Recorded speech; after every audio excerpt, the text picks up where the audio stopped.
ابدأ. دول لعيبه زباله، ما تستحقش تلبس تيشيرت النادي المصري. تيشيرت النادي المصري كبير عليهم. دول شويه لعيبه زباله. جمهور بالالافات يحرك الزلط. انا لو جبت 11 لاعب ما بيعرفوش يلعبوا كوره ونزلتهم قدام الجمهور، دول هيموتوا نفسهم عشان يجيبوا البطوله. 4-1 من سيراميكا، بتلعبوا الارجنتين، بتلعبوا البرازيل. دي فرقه كانت هتنزل، ده انتوا لعيبه زباله. 4-1. وايه التغييرات الزباله اللي بيعملها امام عبد الرازق؟ وايه الخطه الزباله اللي هو بيعملها دي؟ تحرقوا دم الجمهور اللي مسافر وراكم بالالوفات.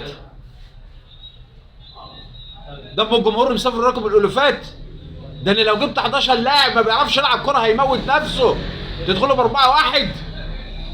ايه ده؟ اللعيبه فين؟ مش شايفه الجمهور اللي بيتحرق دمه؟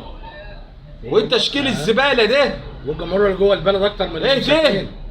الناس كلها كانت منتظره. كله بيعيط. البلد كلها كانت مسافره. اللعيبه دي كلها لازم تتغير. مستر كامل ابو علي لازم تجيب 11 لاعب غير دول ما يلعبوش كوره خالص عشان يحرقوا دم جمهور بورسعيد. ومشيتوا حسام حسن ليه؟ احنا مش هنضحك على بعض. ايام حسام حسن ما كانش فيه دعم. مستر كامل ابو علي كان سايبهم في اسكندريه ما كانش فيه دعم. اشمعنى الدعم طلع لما امام عبد الرازق مسك الفرقه؟ فين الدعم؟ وفي الاخر تجيبوا اللوم على حسام حسن. اكبر غلطه مستر كامل ابو علي ان هو ماشي حسام حسن. بصراحه احنا كنا مستنيين اما نشوف بطوله. امام عبد الرازق كبير عليك النادي المصري، ما ينفعش. ده اللي بيحصل ده تهريج. يعني مباراه النهارده دي تهريج كروي. 4-1 في اول 5 دقايق جونين. ايه ده؟ مستر كامل ابو علي غير الفرقه دي كلها، دي فرقه زباله.